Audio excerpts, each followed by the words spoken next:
দয়া করে আপনাদের কাছে হাত জোর করে অনুরোধ করতেছি, আমার নিয়ে কেউ মিথ্যা বানোয়াট নিউজ ছড়ায়েন না প্লিজ। যেটা সত্য ওইটা ছড়ান, আপনারা কাটসাট করে দয়া করে মিথ্যা বানোয়াট নিউজ আমার নিয়ে ছড়ায়েন না। এই যে আমার নিয়ে বিশাল বড় একটা ঝামেলা চলতে আছে, যেমন বিপিনুর ভাই এবং রাশেদ খান ভাই, ওনারা ভাবতেছে আমি ওনাদের বিরুদ্ধে যে কোনো একটা মানে লেগিংস ছড়াইছি, অথবা ওনাদের বিরুদ্ধে আমি যে কোনো কথা বলছি, বা ওনারা আমার ভুল বুঝতেছে। আমি আজকে 2 দিন ধরে কিছু কন্ট্রোভার্সি দেখতেছি এবং ফেসবুকের মধ্যে বিভিন্ন ধরনের নিউজ দেখতে আসি। তো এইসব ভুলভাল নিউজ আমার মানে আপনাদের এসব ভুলভাল নিউজের কারণে আমার উপরে বিভিন্ন ধরনের ঝড় যাইতে আছে। কারণ আমি ভাই একটা সাধারণ মানুষ, আমি কোন ধরনের ঝামেলা জড়াইতে চাই না। আপনারা উড়াই দিচ্ছেন কি আমি আফ্রিদি ভাইরে ধরাই দিচ্ছি। এসব মিথ্যা বানোয়াট এসব নিউজ আর করেন না। আপনাদের কাছে হাত জোর করে আমি মাপ চাইতেছি দয়া করে। তো বিপিনুর ভাইয়ের যে বিষয়টা আমি আজকে আপনাদেরকে একদম খোলাসা করে দিচ্ছি, দয়া করে এরপর থেকে আর আপনারা ভুলভাল নিউজ দিয়েন না। ভুলভাল নিউজ দিয়ে আমার সাথে কারোর সাথে দ্বন্দ্ব লাগায় না, আমার সাথে কারোর সাথে ক্ল্যাশ লাগায় না। এটা হাত জোর করে আপনাদের কাছে আমার রিকোয়েস্ট। যেমন বিপিনুর ভাইয়ের সাথে আমার দেখা হয়েছে বা পরিচয় হয়েছে বা সম্পর্কটা হয়েছে কিভাবে, ওইরকম কোন সম্পর্ক বলতে ওইরকম কিছু না। এখন আপনারা ভাববেন সম্পর্ক মানে সম্পর্ক না, মানে দেখা হয়েছে কিভাবে এটা আপনারা বলি। আমার মনে আছে আফ্রিদি ভাইয়ের সাথে আমার লাস্ট যেদিন কথা হয় ভিডিও কলে, ওই দিন আফ্রিদি ভাই মাই টিভিতে মেবি ওই দিন একটা টক শোতে বিপিনুর ভাই আসছিল। তা আমি আফ্রিদি ভাইয়ের অনেক আগে যখন আফ্রিদি ভাইয়ের সাথে আমার হাই হ্যালো হয়েছিল ফোনে, তখন আমি বলছিলাম যে বিপিনুর ভাইয়ের সাথে যদি আপনার যোগাযোগ আমার একটু কথা বলাই দিয়েন যদি পারেন। এটার পরে আফ্রিদি ভাই আমার কি করছে, ওই দিন মেবি হয়তো বিপিনুর ভাইরে বলছে যে আমার একটা ছোট ভাই আপনার সাথে কথা বলতে চায়, কিন্তু উনি আমার বলতে কি রাহি শুন, আজকে তোর সাথে একজনের সাথে খুব ভালোভাবে একটা মানে আন্ডারস্ট্যান্ডিং করাই দিব, বা তোর সাথে একটু ভালোভাবে কথা বলাই দিব, বাংলাদেশের next prime minister of Bangladesh. তা আমি বাংলাদেশের নেক্সট প্রাইম মিনিস্টার, তখন আমি নোয়াখালী আসছিলাম। আমার স্পষ্ট মনে আছে কয় মিনিট কথা বলছি, কি কথা বলছি সবকিছু আমার মুখস্থ আছে।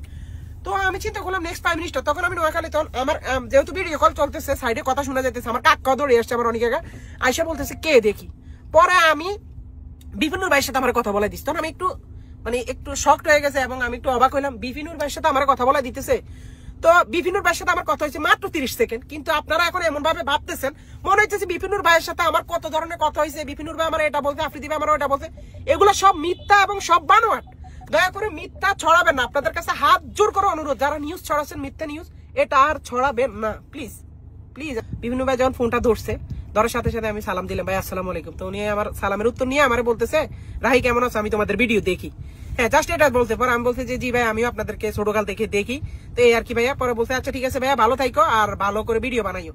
যেহেতু ওনারা মাই টিভিতে টকশোর মধ্যে ছিল তখন, মানে টকশো মানে মেবি শেষ হয়েছে বা ইয়ে হয়েছে, তো ওনার সাথে আমার কথা হয়েছে 30 সেকেন্ড। হয়তো আফ্রিদি ভাই একটু ভাব দেখায় আমার বলতে কি, আফ্রিদি ভাই বলছে বুঝছো যে তো ভাইয়ের সাথে কার সাথে সম্পর্ক, এটা কিন্তু আফ্রিদি ভাই বলছে।